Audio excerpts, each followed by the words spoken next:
Merci beaucoup, Madame la directrice, Madame la bâtonnière, pour ces propos introductifs éclairants. Et je dois dire que la culture du renvoi préjudiciel est acquise par bon nombre d'entre vous. Alors, il s'agit, en un quart d'heure, pas davantage, de vous dire quelques mots sur le sujet qui m'a été imparti, c'est-à-dire du renvoi préjudiciel devant la Cour de justice, un instrument de procédure à l'usage des avocats. Comme vous le savez, ce renvoi préjudiciel a été institué par les traités constitutifs des communautés européennes, puis de l'Union européenne, et aujourd'hui, c'est l'article 267 du traité sur le fonctionnement de l'Union européenne qui se rapporte au renvoi. Dans une section d'un chapitre, d'un titre, il se rapporte non pas aux juridictions nationales, mais à la Cour de justice. Autrement dit, les juridictions nationales n'ont pas vraiment leur place dans les traités constitutifs, parce que les traités ont été conçus pour aménager les pouvoirs des communautés, puis de l'Union européenne, et notamment les pouvoirs du Conseil, de la Commission, du Parlement et de la Cour de justice. Mais c'est dans le cadre de la section consacrée à la compétence de la Cour de justice que le renvoi a été aménagé, conçu, pour dire que la Cour de justice est compétente pour recevoir des questions, cela a été dit, soit d'interprétation du droit de l'Union européenne, soit d'appréciation de validité des actes des institutions. Les questions posées par les juridictions des États membres, dans certaines conditions, sur lesquelles on reviendra au cours de cette journée, avec tantôt une obligation qui pèse sur les juridictions statuant en dernier sort, c'est-à-dire dont les décisions ne sont pas susceptibles de recours, et tantôt une faculté de renvoi pour les autres juridictions lorsqu'elles le jugent nécessaire. Madame la directrice a rappelé le discours de Zagreb, du président de la Cour de justice, Kohn Lennertz, qui fait référence au dialogue des juges, expression qui a été mise en lumière au cours de ces 20 dernières années dans tous les milieux juridiques. Dialogue des juges, oui, la Cour de justice l'a indiqué. On peut citer l'arrêt de 2013, Crisan, le renvoi préjudiciel a mis en place un dialogue de juge à juge. Et cela s'inscrit dans toute la jurisprudence de la Cour de justice qui fait référence à une coopération entre les juridictions nationales et la Cour de justice. Simplement, ce qui me gêne, c'est que depuis quelques années, la Cour de justice dit c'est une coopération entre la Cour et les juridictions nationales. Non, ce sont les juridictions nationales qui viennent vers la Cour. Ce n'est pas la Cour qui va coopérer avec les juridictions nationales. Il faut revenir à la formulation ancienne. Ce sont les juges qui saisissent la Cour de justice. C'est une procédure de juge à juge. Alors, justement, dans cette journée, quelle est la place de l'avocat? Une procédure de juge à juge. L'avocat serait-il un intrus dans la procédure préjudicielle? Un laissé pour compte? C'est toute la question que l'on doit se poser au cours de cette journée. Vous en avez conscience, il n'y aurait que très peu de renvois préjudiciels sans initiative, sans participation active des avocats. Oui, la Cour de justice peut être saisie par une juridiction nationale qui l'a décidé d'office, sans initiative de l'avocat. Et la Cour le rappelle dans plusieurs arrêts, pour le cas où on ne l'aurait pas compris. Mais dans la quasi-totalité des renvois préjudiciels opérés par les juridictions nationales vers la Cour de justice, ce sont les avocats qui l'ont suggéré. La position des avocats n'est pas toujours identique. Et bien souvent, dans un litige, l'un d'entre eux ne souhaite pas qu'il y ait renvoi préjudiciel. Alors, je voudrais aussi insister sur cet élément de réaction. Globalement, on est tous favorables au renvoi préjudiciel. On sait ce qu'il apporte, on sait les progrès auxquels il conduit, tant pour le droit que pour la justice. Oui, droit et justice, l'artifice de cette distinction. Un jour, dans un colloque portant sur la coopération dans l'Union européenne, c'était il y a 20 ans à Toulon, on me donne comme sujet la coopération juridictionnelle. Et j'avais encore les souvenirs de l'agrégation, quel plan de parti, dans le train, je me souviens, je dis, ben voilà, j'ai mon plan. Coopération pour le droit, coopération pour la justice. Il se trouve que le plan tenait bien, parce que, au fond, le renvoi préjudiciel a été une contribution majeure pour le développement du droit, s'agissant des grands principes de primauté, d'effet direct, d'articulation des ordres juridiques, de l'office du juge, et aussi sur le sens à donner à tout le droit matériel, le sens à donner aux libertés de circulation, le sens à donner à telle ou telle notion clé du droit des politiques communes. Il y a eu les recours en manquement qui ont eu une contribution importante au développement du droit. Mais globalement, c'est le renvoi préjudiciel qui a le plus contribué au développement, à l'enrichissement du droit de l'Union. Mais les avocats, les juristes, ne doivent pas utiliser ce renvoi préjudiciel seulement pour le progrès du droit. Ils ont d'autres préoccupations, et notamment celles de leurs clients. Il y a lieu de défendre un client en vue d'une affaire qui est soumise au juge national qui va rendre la justice. Et le renvoi préjudiciel contribue aussi largement au règlement des litiges, parce que la Cour de justice, saisie d'un renvoi préjudiciel, va toujours tenir compte, au fond, de ce qu'attend la juridiction nationale en vue de rendre sa décision de justice, à un point tel que, lorsque les questions ont été mal formulées, la Cour les reformule. Elle ajoute même parfois des points de référence qui n'ont pas été visés dans la demande de renvoi, des éléments d'interprétation qui n'ont pas été sollicités. Elle peut même transformer une question d'appréciation de validité en une question d'interprétation. Et inversement, elle le fait toujours dans le même souci, celui d'une réponse utile. Elle veut répondre utilement aux juridictions qui l'interrogent. Et ça, ce n'est pas dans une perspective de faire du grand droit, non, c'est très concret, c'est faciliter le règlement du litige par la juridiction nationale, et ceci de manière éclairée. Alors, dans ce contexte, l'avocat a un rôle fondamental. Je dirais qu'il a un premier rôle dans l'initiative, en vue de préparer le renvoi. Il a un rôle aussi dans une deuxième phase qui est celle de la procédure devant la Cour de justice lorsqu'elle est déclenchée par la juridiction nationale et que la question a été posée. Et je dirais qu'enfin, dans un troisième temps, il a un rôle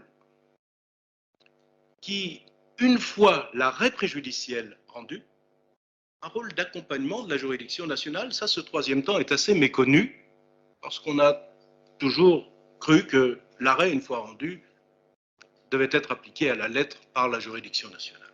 Alors, quelques éléments concernant ces trois temps, si vous me permettez. Le premier temps, celui du renvoi.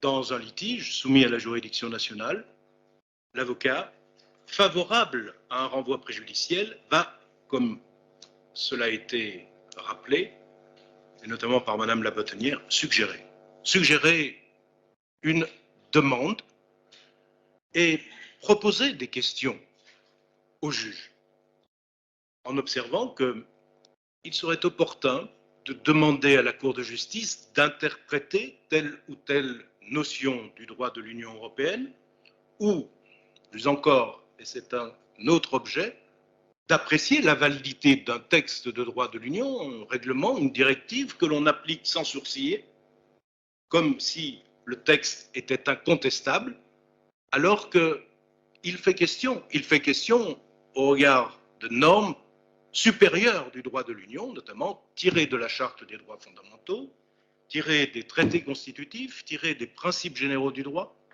et il s'agit d'éveiller le juge national sur ce plan, d'attirer son attention est de préparer en quelque sorte cette phase de renvoi, sans évidemment l'infantiliser, sans lui dicter des questions, mais en lui faisant comprendre, selon moi, que ces questions sont importantes. Qu'elles sont importantes parce que la jurisprudence nationale est très insuffisante. Elle est instable, elle est imparfaite et elle ne permet pas de trancher les questions d'une manière satisfaisante. Il ne suffit pas de dire allons à la Cour de justice. Il faut encore dire que la jurisprudence de la Cour de justice, sur ce plan, n'est pas parfaitement, n'est pas totalement complète, ou ne permet pas de répondre aux questions qu'on se pose devant la juridiction nationale. Parce que si l'on trouve dans la jurisprudence de la Cour de justice les réponses adéquates, eh bien, il faut les utiliser, il faut les appliquer. Il ne faut pas aller devant la Cour de justice inutilement. Il faut que la Cour, justement, ait à se prononcer sur des questions qui présentent un intérêt nouveau. Pour la solution du litige, toujours. La partie adverse, qui ne souhaite pas le renvoi préjudiciel pour des raisons multiples, il ne faut pas perdre de temps. On veut un jugement rapide. Les juridictions nationales en ont l'habitude. En tout cas, ne pas perdre 14, 15 mois de suspension de l'affaire devant la Cour de justice. Pour d'autres raisons, l'avocat se dit que si la Cour de justice prend position sur ce point, l'affaire est pliée en ce qui le concerne et il aura perdu. Autrement dit, il comprend et il mesure les risques d'un renvoi préjudiciel, d'une vision qui sera celle de la Cour de justice et qui sera ensuite indiquée par la Cour à la juridiction nationale comme devant être suivie. Sachant qu'on a la liberté d'interroger, mais on n'a pas de liberté de ne pas suivre la position de la Cour de justice une fois qu'elle est rendue. Donc, vous pourrez avoir ainsi des positions diamétralement opposées s'agissant de ce renvoi. Il faut savoir que la juridiction nationale a l'entière maîtrise du renvoi préjudiciel. On ne peut pas contraindre la juridiction nationale de saisir la Cour de justice. Elle a l'entière maîtrise du renvoi, elle a l'entière maîtrise des questions à poser. On ne peut pas supposer qu'elle décide de saisir la Cour de justice, lui imposer des questions, on ne peut que suggérer ces questions. L'une des parties a convaincu la juridiction d'interroger la Cour de justice et il y a renvoi préjudiciel. C'est la deuxième phase. Quelle est la place de l'avocat une fois le renvoi préjudiciel décidé, notifié à la Cour de justice par les soins de la juridiction nationale? L'avocat n'a rien à faire. C'est un renvoi de greffe à greffe.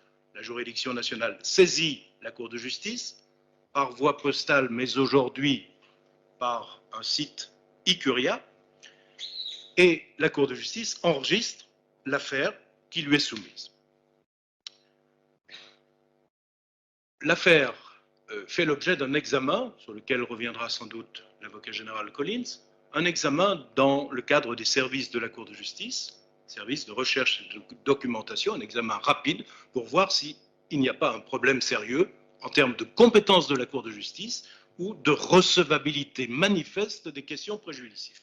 Ceci pour éviter de travailler pour rien. Si il n'y a pas ce type de problème, alors la demande de renvoi préjudiciel, qui fait environ une dizaine de pages, conformément aux instructions de la Cour de justice, cette demande va être traduite dans l'ensemble des langues de l'Union européenne. 23 langues avec cette exigence de traduction. Pourquoi? Eh bien, tout simplement parce que cette demande de renvoi préjudiciel, qui émane d'un juge de première instance, de deuxième ou dernière instance, peu importe, va être notifiée à l'ensemble des États membres de l'Union, aux 27 États membres. elle va être notifiée à la Commission européenne, aux institutions auteurs de l'acte, si on a un acte du Parlement et du Conseil également, même aux États de l'espace économique européen du côté de l'AELE, dès lors qu'on est dans le champ de ce droit. Et aux partis, en tout cas représentés, qui se voient notifier aussi cette demande de renvoi préjudiciel. S'il y a une faille dans le système national et que la demande de renvoi préjudiciel ne leur a pas été expressément notifiée, elle le sera de toute façon par la Cour de justice. À partir de la réception de cette notification de la demande, tous ceux qui se sont vus notifier la demande disposent d'un délai de 2 mois pour faire des observations écrites. Ce qu'ils ont intérêt à faire, en tout cas les avocats des parties. Que vont-ils faire? Il ne s'agit pas de présenter les mêmes mémoires que devant la juridiction nationale. Il s'agit d'insister sur l'interprétation souhaitable de la disposition de droit de l'Union européenne qui fait question, ou de préciser ce qu'est, à leurs yeux, la validité ou l'invalidité de l'acte de l'institution en cause. Pourquoi la directive serait-elle illégale au regard de la Charte des droits fondamentaux? Ils doivent se concentrer sur ces éléments. Ils ne doivent pas revenir aux faits, aux circonstances. Tout cela est connu, tout ça figure dans la demande de renvoi préjudiciel, d'autant plus que la demande est accompagnée, si la juridiction joue le jeu, du dossier de l'affaire. Tout ça est notifié. Il n'y a pas de procédure contradictoire, c'est-à-dire que l'avocat de la partie A ne peut pas répondre aux observations de la partie B, ne peut pas répondre non plus aux observations qui ont été envoyées par le gouvernement à la Cour de justice, ni même à celles de la Commission. Les mémoires sont consignées par le juge rapporteur, l'affaire suit son cours, il y a ce qu'on appelle une réunion générale à la Cour de justice qui a lieu chaque mardi soir et qui réunit tous les juges et tous les avocats généraux, au cours de laquelle sont décidées un certain nombre d'étapes suivant ce moment. Est-ce que l'affaire va être traitée dans une chambre à 3 juges, à 5 juges, voire la grande chambre? Est-ce que l'on va organiser une audience? J'y reviendrai. Est-ce qu'il y aura des conclusions de l'avocat général qui ne sont pas systématiques? Cette question est discutée. Audience ou pas d'audience? Dans la procédure préjudicielle, initialement instituée en 1957, il y avait des audiences de manière systématique, même dans les petites affaires. Et puis, le droit a évolué, 1991, le régime a changé, celui du règlement de procédure, et désormais, il est prévu, dans le règlement de procédure, que la Cour de justice notifie, notamment aux avocats des parties, la fin, la clôture de la procédure écrite. S'ils la demandent, il n'est pas assuré que la Cour le leur accorde. Si elle estime qu'il n'y a pas besoin d'audience pour répondre aux questions, alors ce sera comme cela, sans procédure orale. Avec toutefois une limite, si la partie qui demande une audience n'a pas envoyé de mémoire écrit, alors c'est un droit à l'audience, ce qui permet finalement d'assurer une forme d'expression d'une manière ou d'une autre. L'affaire suit son cours et à supposer qu'il y ait justement une audience. Le rôle de l'avocat sera ici déterminant, comme vous le savez. L'audience, ce n'est pas une audience comme devant une juridiction nationale, en ce sens qu'elle est beaucoup plus réglementée, elle est beaucoup mieux ordonnée, et elle connaît les contraintes d'une juridiction internationale, avec les cabines d'interprètes qui sont tout autour de la salle, avec les exigences d'interprétation, effectivement, dans un certain nombre de langues, sachant que l'affaire est discutée dans la langue de procédure qui est celle de la juridiction nationale. Un temps de parole est accordé à chacun des représentants, qui n'excède pas en principe 15 minutes, c'est le président de la formation qui le détermine et qui réunit les avocats avant l'audience pour une séance, briefing en quelque sorte. Ils doivent se tenir précisément à ce temps de parole, faute de quoi ils sont interrompus et ils doivent se taire, sachant que les observations, 15 minutes, vous allez dire, c'est rien. Mais les observations doivent se concentrer sur les éléments saillants du dossier.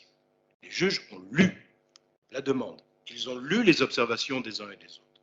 Et puis aussi, il est bien, dans la mesure où on a le temps nécessaire, il s'écoule vite, il est bien de prendre ce temps pour répondre à certains points, dans la mesure où ce n'est pas une procédure contradictoire, qui ont été soulevés par d'autres.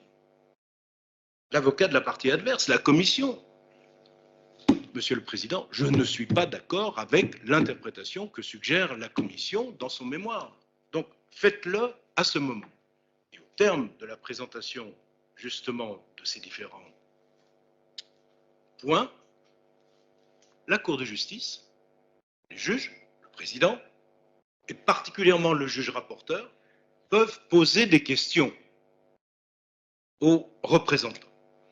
Et la séance de questions, de réponses, est une séance particulièrement éprouvante pour les avocats, de même que pour les agents des gouvernements qui régulièrement se tournent vers l'expert parce qu'ils n'ont pas une maîtrise parfaite du dossier. Et le conseil que l'on peut donner aux avocats est d'envoyer à l'audience un avocat qui a une parfaite maîtrise du dossier.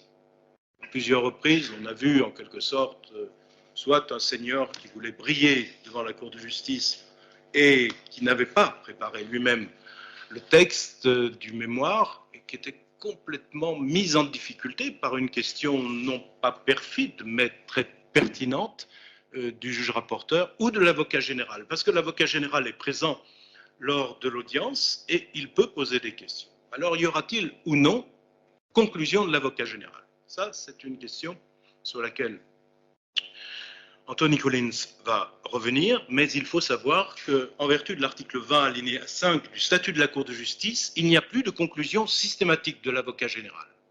Et l'avocat général ne présente ses conclusions que lorsque l'affaire présente des questions de droit nouvelles. Alors, à supposer que l'on ait décidé qu'il y ait des conclusions parce que c'est une affaire d'envergure, l'avocat général, à l'audience, va dire « je présenterai mes conclusions ». Il ne le fait plus immédiatement, ça on a vu il y a 30 ans. On a vu une fois un avocat général qui a dit « je suis prêt, je vais présenter mes conclusions ». Alors on se dit « mais pourquoi avoir fait ?» Les avocats se disent « pourquoi avoir fait tout ce travail? Qu'est-on venu faire ici en préparant des mémoires et en faisant notre présentation active ?» L'avocat général dit « je présenterai dans un mois, dans 5 semaines, et il y aura non pas une audience de conclusion, parce qu'on ne va pas réunir tout le monde pour écouter l'avocat général, ça ne se fait plus depuis 1991, mais le dispositif des conclusions de l'avocat général sera lu lors d'une audience qui porte sur une autre affaire par l'avocat général lui-même ou par l'un de ses collègues en début d'audience. On est dans une affaire de quota laitier, et puis vous avez les conclusions en matière de citoyenneté de l'affaire qui a été entendue un mois et demi plus tôt, qui sont présentées par l'avocat général. Le tout est que l'avocat général ne se trompe pas de chambre, c'est-à-dire qu'il prononce les conclusions ou le substrat des conclusions devant la chambre compétente. C'est arrivé aussi devant la Cour, l'un d'entre eux s'était trompé, et il faut dire que les juges n'ont pas spécialement réagi, c'est-à-dire qu'ils se sont dit, mais on ne se souvient pas de cette affaire. Alors, les conclusions sont prononcées. Une fois prononcées, vous savez là, parfois, les avocats qui veulent réagir. L'avocat général n'a rien compris, c'est un vendu. Il défend la thèse du gouvernement. On va y répondre. Alors, demande de réouverture de procédure orale. Prévue par le règlement de procédure, l'article 83, il y a une possibilité de demande de réouverture.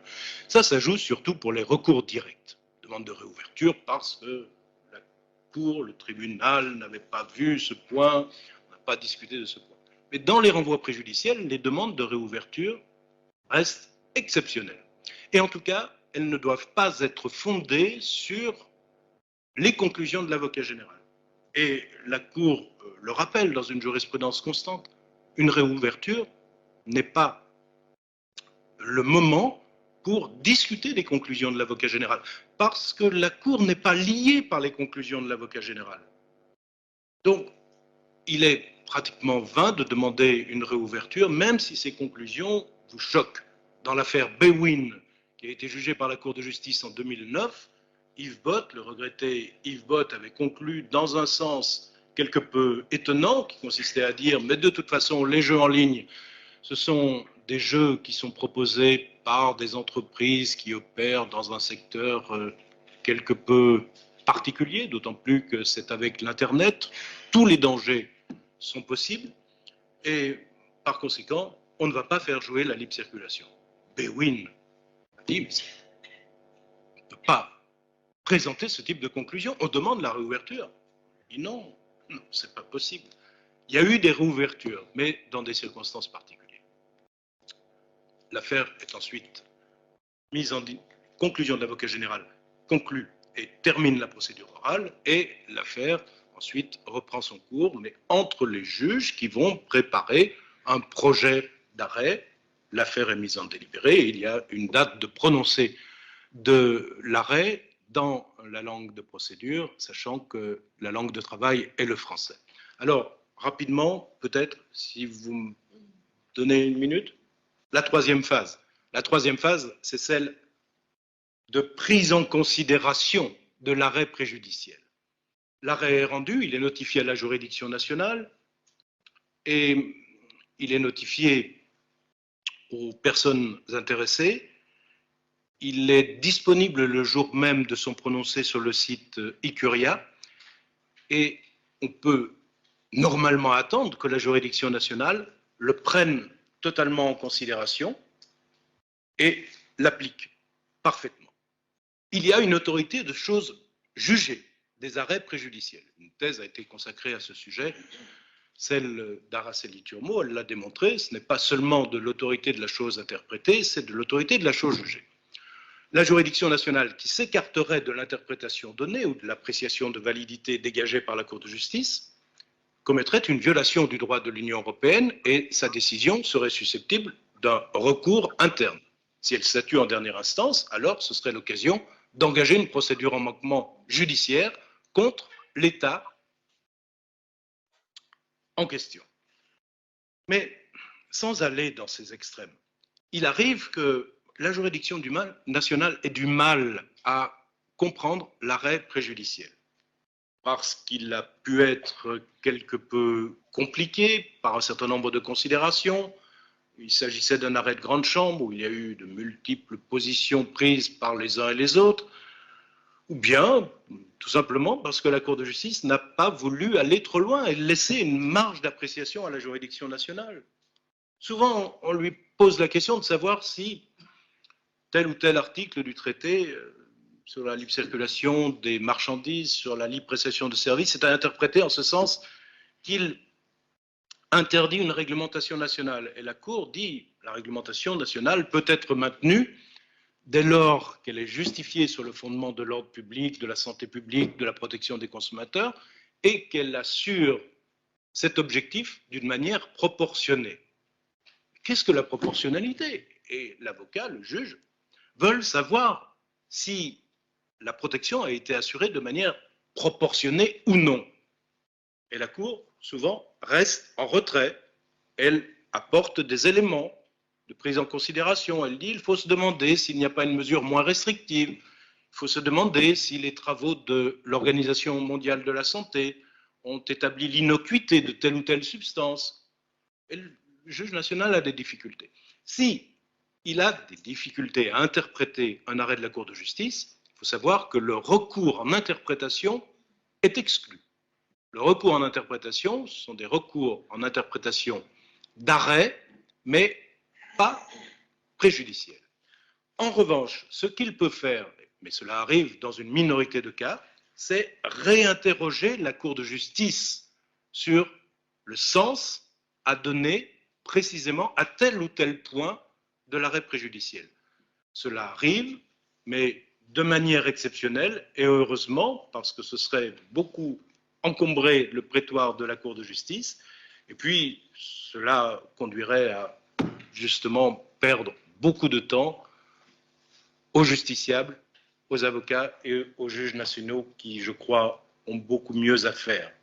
Donc, il s'agit de prendre en considération tous ces éléments et je suis sûr que nous discuterons d'un certain nombre de points pour en tirer des conséquences. Je vous remercie de votre attention.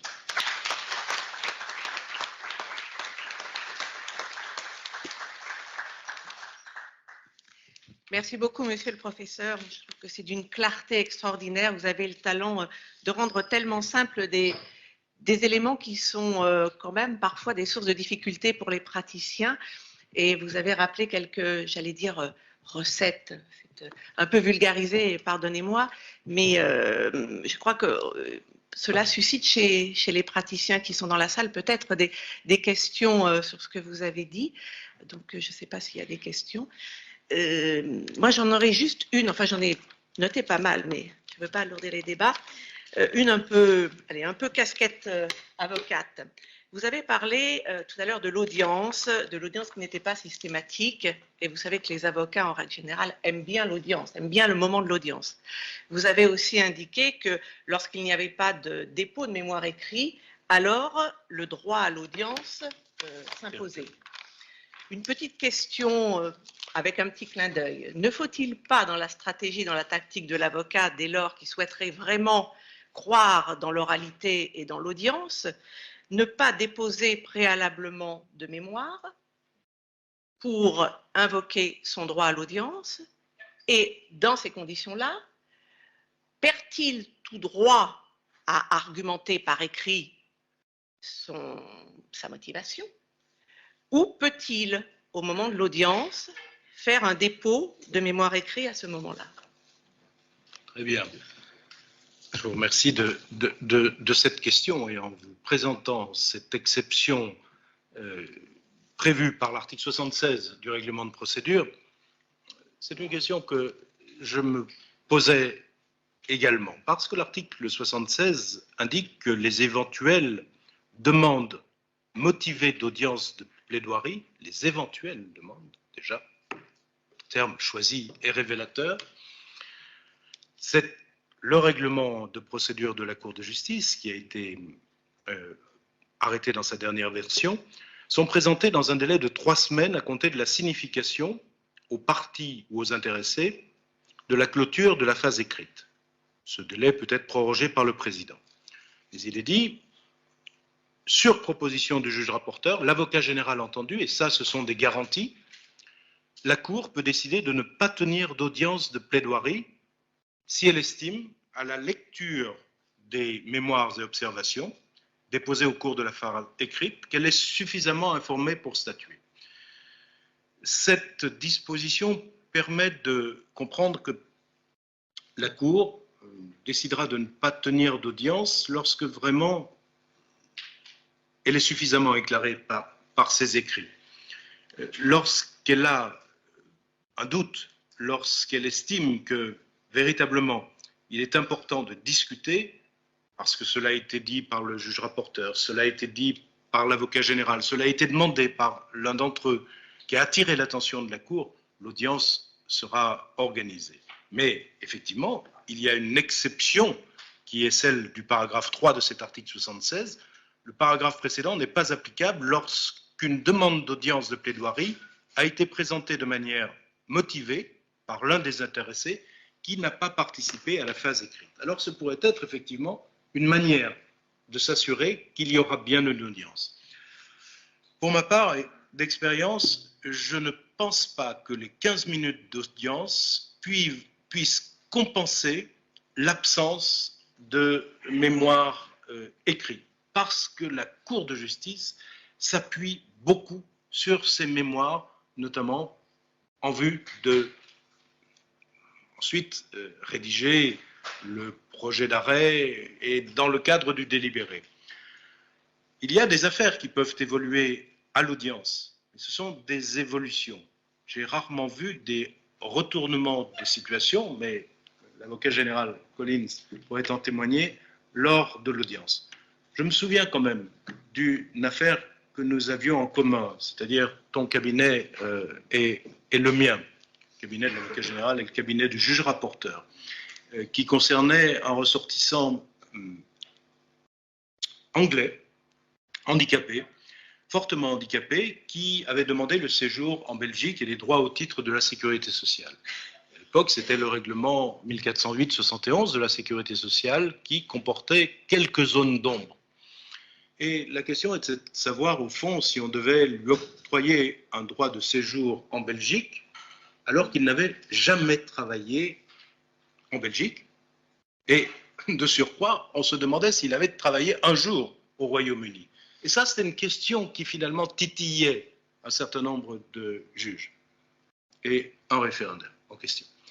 Alors, lors de l'audience, il y a eu à un moment donné ces questions. Mais monsieur, avez-vous travaillé un jour?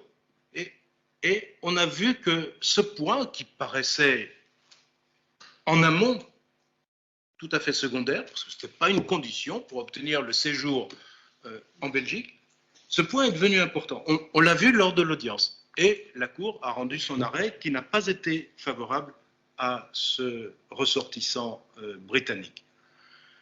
Tout de même, globalement, je considère que le mémoire écrit est plus important que les 15 minutes et que ce serait un risque important à courir. Donc, un mémoire bien écrit qui insiste sur les points décisifs et ensuite une demande d'audience fortement motivée en indiquant qu'il est important pour l'avocat de participer à cette audience, le cas échéant, pour prendre position par rapport aux développements qui sont ceux de la commission, même si il n'y a pas nécessairement un caractère contradictoire, il y a lieu parfois de prendre position par rapport aux positions des autres lors de l'audience, sachant, et je ne l'ai pas dit, que les mémoires d'observation sont communiqués aux autres. C'est-à-dire que le mémoire de la commission va être communiqué à l'avocat. Le mémoire du gouvernement français, s'il est intervenu, ça lui arrive, va être communiqué aussi à l'avocat. Donc, l'avocat a une idée des points les plus saillants qui peuvent être justement mis en lumière. Et il devrait dire, oui, compte tenu du mémoire de telle ou de telle autre personne, j'éprouve la nécessité particulière de m'exprimer devant vous lors d'une audience. Le point de vue de l'avocat général. Oui, Anthony. Parce que ce sont des questions qui lui tiennent particulièrement à cœur, compte tenu de sa culture juridique. Ah oui, merci. Président, on fait de l'interaction. Très favorable.